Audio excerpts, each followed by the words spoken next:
देख एठी आम पाखरे किछि संख्या मानकर क्रम अछि।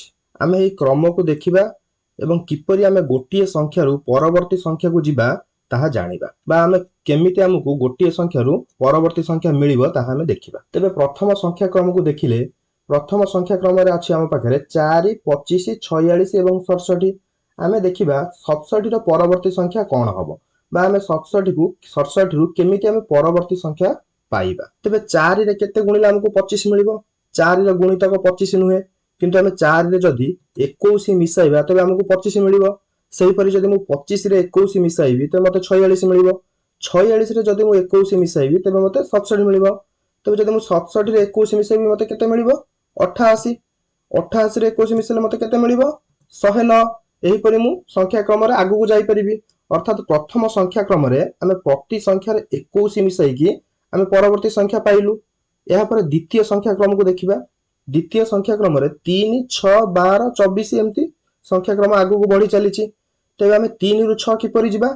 3 रे जदि मु 3 मिसाइबी ते मते 6 मिलिबो। 6 रे जदि मु 6 मिसाइबी ते मते 12 मिलिबो। 12 रे जदि मु 12 मिसाइबी मते 24 मिलिबो।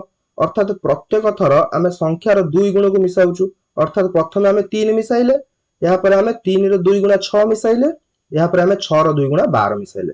आमे एमिति न करिकि एक निर्दिष्ट संख्या को गुण न करिकि मध्य आमे परवर्ती संख्या पाई परिबा। अर्थात आमे 3 रे 2 गुणिले हमकु 6 मिलिबो। 6 रे 2 गुणिले आमे 12 पाइबा। 12 रे 2 गुणिले आमे 24 पाइबा। एही परि आमे आगु को जाई परिबा। अर्थात द्वितीय संख्या क्रम रे आमे प्रति संख्या रे 2 गुणिकि आमे परवर्ती संख्या पाइलु। यहाँ पर तृतीय संख्या क्रम को देखो। तृतीय संख्या क्रम रे 3 6 9 12 अछि। तेबे 3 रु आमे किपरि 6 जिबा। 3 रे आमे 2 गुणिले आमे 6 पाइबा। 6 रे किंतु 2 गुणिले हमकु 9 मिलुनी किंतु जदि आमे 3 रे 3 मिसाइबा तबे हमकु 6 मिलिबो। 6 रे जदि आमे 3 मिसाइबा हमकु 9 मिलिबो। 9 रे जदि आमे 3 मिसाइबा हमकु 12 मिलिबो। एही परि आमे आगु को बढ़ी परिबा। अर्थात तृतीय संख्या क्रम रे आमे प्रति संख्या रे 3 मिसाइकी परवर्ती संख्या को जे गलु बा परवर्ती संख्या हमकु मिलिला। एही परि आमे जानि परिबा संख्या क्रम रे हमकु परवर्ती संख्या किपरि मिलिबो। ठीक अछि। एठी आमे पाखरे एक प्रश्न अछि। एही संख्या क्रम रे अनुपस्थित थिबा संख्या को निर्णय करिबा पई आमे केउ परिप्रकाश को व्यवहार करि परिबो। तबे एठी हमकु एक संख्या क्रम दिया जाइछि। 36 45 एवं 45 रा परवर्ती संख्या हमकु दिया जाय नै। यार परवर्ती संख्या होछि 63। 63 पर 72 72 पर 81। तबे देखो आमे 36 रु 45 हमकु केमिति मिलिला बा 36 रु आमे 45 पर्यंत केमिति गले। तबे 36 रे 9 मिसले हमकु 45 मिलिबो। 45 रा परवर्ती संख्या दिया जाय नै। यार परवर्ती संख्या होछि 63। तबे 63 रा परवर्ती संख्या केते 72। अर्थात 63 रे 9 मिसले हमकु 72 मिलुछि एवं 72 रे 9 मिसले हमकु 81 मिलुछि। अर्थात 45 रा परवर्ती संख्या जहा हबो ता हमकु 45 रे 9 मिसले हमकु मिलिबो। अर्थात हमर बी उत्तरटी ठीक हबो 45 युक्त 9। यहाँ पर आम पाखरे आउ एक प्रश्न अछि। एही संख्या क्रमर 6th संख्याटी कोन हबो। तबे हमकु संख्या क्रमटी दिया जाइछि 2 6 10 एवं 14। एही संख्या क्रम रे 4टी संख्या अछि एवं हमकु पचरा जाइछि 6 नंबर संख्याटी कोन हबो। तबे देखो 2 रु 6 हम केमिति गले बा 2 रु 6 हमकु केमिति मिलिला। तबे 2 रे 4 मिसले हमकु 6 मिलुछि। सेही परि 6 रे 4 मिसले हमकु 10 मिलुछि। 10 रे 4 मिसले हमकु 14 मिलुछि। तबे 14 रे 4 मिसले हमकु 18 मिलिबो एवं 18 रे 4 मिसले हमकु 22 मिलिबो। अर्थात 22 हेउछि 6 नंबर संख्याटी। तबे हम उत्तर मानक मध्यरु डी उत्तरटी ठीक हबो। यहाँ पर आम पाखरे आउ एक प्रश्न अछि। निम्न रे दिया जाइथिबा सारणी रे राहुल प्रतिदिन केतोटी पुस्तक पढ़िले ताहा देखा जाइछि। राहुल पढ़िथिबा पुस्तक संख्या रे देखा जाइथिबा क्रम केउ नियम व्याख्या करे। तबे एठी देखो राहुल प्रथम दिन 3टी पुस्तक पढ़िछि, द्वितीय दिन 6टी पुस्तक पढ़िछि, तृतीय दिन 9टी पुस्तक पढ़िछि एवं चतुर्थ दिन 12टी पुस्तक पढ़िछि। प्रथम दिनरु 3टी अधिक पुस्तक से द्वितीय दिन पढ़िछि एवं द्वितीय दिनरु तृतीय दिन को से आहुरी 3टी अधिक पुस्तक पढ़िछि एवं तृतीय दिनरु चतुर्थ दिन को से आउ 3टी अधिक पुस्तक पढ़िछि। अर्थात हम उत्तर मानक मध्यरु बी उत्तरटी ठीक हबो कारण से प्रत्येक दिन 3टी अधिक अधिक पुस्तक पढ़िछन्ति। एठी मो पाखरे किछि संख्या क्रम अछि।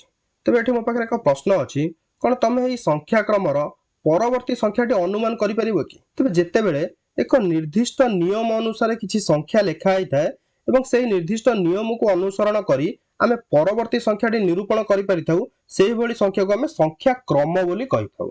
तबे एठी मु जो संख्या क्रमटी नेइछि 1 2 3 4 तबे यार परवर्ती संख्याटी कोन हबो ତେବେ ଏଇ 1 2 3 4 ପରବର୍ତ୍ତୀ ସଂଖ୍ୟାଟି ଯଦି ତମେ ଭାବୁଛ 5 ହବ ତେବେ ତମେ ଠିକ ଭାବୁଛ, ଏହାର ପରବର୍ତ୍ତୀ ସଂଖ୍ୟାଟି 5 ହବ। ତେବେ ଏଠି ମୋ ପାଖରେ ଆଉ ଏକ ପ୍ରଶ୍ନ ଅଛି, ଏହି ସଂଖ୍ୟା କ୍ରମରେ ଥିବା ସରଞ୍ଚନାକୁ ତମେ ଚିହ୍ନଟ କର। ତେବେ ଏଇଭଳି ସଂଖ୍ୟା କ୍ରମକୁ ଆମେ କଣ କହିଥାଉ? ଏଇଭଳି ସଂଖ୍ୟା କ୍ରମକୁ ଆମେ ପ୍ରାକୃତିକ ସଂଖ୍ୟା ବା ଗଣନ ସଂଖ୍ୟା ବୋଲି କହିଥାଉ। ତେବେ ଏଠି ମୁଁ ଦେଖ ପ୍ରତ୍ୟେକ ସଂଖ୍ୟା ପାଇଁ କିଛି ବିନ୍ଦୁ ନେଇଛି। 1 ପାଇଁ ଗୋଟିଏ, 2 ପାଇଁ 2ଟି, 3 ପାଇଁ 3ଟି, 4 ପାଇଁ 4ଟି ଏବଂ 5 ପାଇଁ 5ଟି। ତେବେ ଏଠି ଲକ୍ଷ୍ୟ କଲେ ତମେ ଦେଖିବା ଯେ ପ୍ରତ୍ୟେକ ଥର ପୂର୍ବ ଅପେକ୍ଷା 1 1 ବଢି ବଢି ଚାଲିଛି। ଠିକ ଅଛି, ଏହା ପରେ ମୋ ପାଖରେ ଆଉ ଏକ ସଂଖ୍ୟା କ୍ରମ ଅଛି 1 3 6 10। ତେବେ ଏଇଭଳି ସଂଖ୍ୟା କ୍ରମକୁ ଆମେ ତ୍ରିକୋଣୀୟ ସଂଖ୍ୟାର କ୍ରମ ବୋଲି କହିଥାଉ। କାହିଁକି କହିଥାଉ ତାହା ଆମେ ଚିତ୍ର ସାହାଯ୍ୟରେ ବୁଝିବା। ତେବେ ଏଠି ଦେଖ ମୁଁ ପ୍ରତ୍ୟେକ ପାଇଁ କିଛି ବିନ୍ଦୁ ନେଇଛି। 1 ପାଇଁ ଗୋଟିଏ, 3 ପାଇଁ 3ଟି, 6 ପାଇଁ 6ଟି ଏବଂ 10 ପାଇଁ 10ଟି ବିନ୍ଦୁ ନେଇଛି।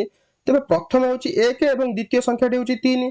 ତେବେ ପ୍ରଥମ ଏବଂ ଦ୍ୱିତୀୟ ସଂଖ୍ୟାଟିକୁ ଆମେ ନବା ଏବଂ 1 ପାଇଁ ଆମେ ଗୋଟିଏ ବିନ୍ଦୁ ନେଇଛନ୍ତି ଏବଂ 3 ପାଇଁ ଆମେ 3ଟି ବିନ୍ଦୁ ନେଇଛନ୍ତି। ତେବେ ଏହି ବିନ୍ଦୁକୁ ଆମେ କିଛି ଏପରି ଭାବେ ସଜାଡ଼ିକି ଲେଖିବା। ଏହାପରେ ଆମେ 6 ନେଇଛନ୍ତି, ତେବେ 6 ପାଇଁ ଆମେ 6ଟି ବିନ୍ଦୁ ନେଇଛନ୍ତି। ତେବେ ଏହି ବିନ୍ଦୁ ଗୁଡ଼ିକୁ ଆମେ କିଛି ଏପରି ଭାବେ ସଜାଡ଼ିକି ରଖିବା ଏବଂ ଏହାପରେ ଆମେ 10 ନେଇଛନ୍ତି, ତେବେ 10 ପାଇଁ 10ଟି ବିନ୍ଦୁ ନେଇଛନ୍ତି, ସେହି 10ଟି ବିନ୍ଦୁକୁ ଆମେ ଏହିପରି ଭାବେ ସଜାଡ଼ିକି ରଖିବା। ତେବେ ଏଠି ଲକ୍ଷ୍ୟ କଲେ ତମେ ଦେଖିବ ଯେ ଏହି ବିନ୍ଦୁ ଗୁଡ଼ିକ ଏକ ତ୍ରିଭୁଜ ଆକୃତିରେ ଦେଖାଯାଉଛନ୍ତି।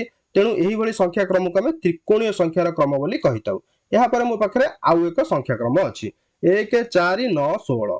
ତ ପ୍ରତ୍ୟେକ ସଂଖ୍ୟା ପାଇଁ ମୁଁ କିଛି ବିନ୍ଦୁ ନେଇଛି। 1 ପାଇଁ ଗୋଟିଏ, 4 ପାଇଁ 4ଟି, 9 ପାଇଁ 9ଟି, 16 ପାଇଁ 16ଟି ବିନ୍ଦୁ ଏବଂ ଏହି ବିନ୍ଦୁକୁ ମୁଁ ବର୍ଗାକାର ଆକୃତି ଭାବେ ସଜାଡ଼ିକି ରଖିଛି। ତେଣୁ ଏଇଭଳି ସଂଖ୍ୟା କ୍ରମକୁ ଆମେ ବର୍ଗ ସଂଖ୍ୟାର କ୍ରମ ବୋଲି କହିଥାଉ। ଏହାପରେ ମୋ ପାଖରେ ଆଉ ଏକ ସଂଖ୍ୟା କ୍ରମ ଅଛି 1 8 27 64। ତେବେ ଏଇଭଳି ସଂଖ୍ୟା କ୍ରମକୁ ଆମେ ଘନ ସଂଖ୍ୟାର କ୍ରମ ବୋଲି କହିଥାଉ। କାହିଁକି କହିଥାଉ ତାହା ଆମେ ଚିତ୍ର ସାହାଯ୍ୟରେ ବୁଝିବା। ତେବେ ଏଠି ଦେଖ 1 8 27 64, ପ୍ରଥମେ 1 ଅଛି। ତେବେ ଆମେ 1 ପାଇଁ ଗୋଟେ ବଡ଼ ଘନ ଦେଖାଇ ପାରିବା ବା ଗୋଟେ ବଡ଼ ଘନ ନେଇପାରିବା। ସେହିପରି 8 ପାଇଁ ଛୋଟ ଛୋଟ 8ଟି ଘନ ନେଇକି ଆମେ ଏକ ବଡ଼ ଘନ ପ୍ରସ୍ତୁତ କରିପାରିବା କି? କରିପାରିବା। ତ ମୁଁ ଏଠି ଛୋଟ ଛୋଟ 8ଟି ଘନ ନେଇକି ଏକ ବଡ଼ ଘନ ପ୍ରସ୍ତୁତ କରିଛି। ଏହାପରେ 27 ଅଛି, ସେହିପରି ଆମେ 27ଟି ଛୋଟ ଛୋଟ ଘନ ନେଇକି ଏକ ବଡ଼ ଘନ ପ୍ରସ୍ତୁତ କରିପାରିବା କି? କରିପାରିବା। ମୁଁ ଏଠି 27ଟି ଛୋଟ ଛୋଟ ଘନ ନେଇକି ଏକ ବଡ଼ ଘନ ପ୍ରସ୍ତୁତ କରିଛି। ଏହାପରେ 64 ଅଛି, କ'ଣ ଆମେ 64ଟି ଛୋଟ ଛୋଟ ଘନ ନେଇକି ଏକ ବଡ଼ ଘନ ପ୍ରସ୍ତୁତ କରିପାରିବା କି? କରିପାରିବା। ତେବେ ଏଠି ଦେଖ ମୁଁ 64ଟି ଛୋଟ ଛୋଟ ଘନ ନେଇଛି ଏବଂ ଏକ ବଡ଼ ଘନ ପ୍ରସ୍ତୁତ କରିଛି। ତେଣୁ ଏଇଭଳି ସଂଖ୍ୟା କ୍ରମକୁ ଆମେ ଘନ ସଂଖ୍ୟାର କ୍ରମ ବୋଲି କହିଥାଉ। ଏହାପରେ ମୋ ପାଖରେ ଆଉ ଏକ ସଂଖ୍ୟା କ୍ରମ ଅଛି 1 2 4 8 ଏବଂ 16। ତେବେ ଏଇଭଳି ସଂଖ୍ୟା କ୍ରମକୁ ଆମେ 2ର ଘାତ ବିଶିଷ୍ଟ ସଂଖ୍ୟା କ୍ରମ ବୋଲି କହିଥାଉ। କାହିଁକି କହିଥାଉ ତାହା ଆମେ ଚିତ୍ର ସାହାଯ୍ୟରେ ବୁଝିବା। ତେବେ ଏଠି ଦେଖ ମୁଁ ପ୍ରତ୍ୟେକ ସଂଖ୍ୟା ପାଇଁ କିଛି ବିନ୍ଦୁ ନେଇଛି। 1 ପାଇଁ ଗୋଟିଏ, 2 ପାଇଁ 2ଟି, 4 ପାଇଁ 4ଟି, 8 ପାଇଁ 8ଟି ଏବଂ 16 ପାଇଁ ମୁଁ 16ଟି ବିନ୍ଦୁ ନେଇଛି। ତେବେ ଏଠି ଲକ୍ଷ୍ୟ କର ପ୍ରତ୍ୟେକ ଥର ପୂର୍ବ ଅପେକ୍ଷା ତାହାର 2 ଗୁଣ ବଢିଛି। ତେଣୁ ଆମେ ଏହିଭଳି ସଂଖ୍ୟା କ୍ରମକୁ 2ର ଘାତ ବିଶିଷ୍ଟ ସଂଖ୍ୟା କ୍ରମ ବୋଲି କହିଥାଉ। ଠିକ ଅଛି।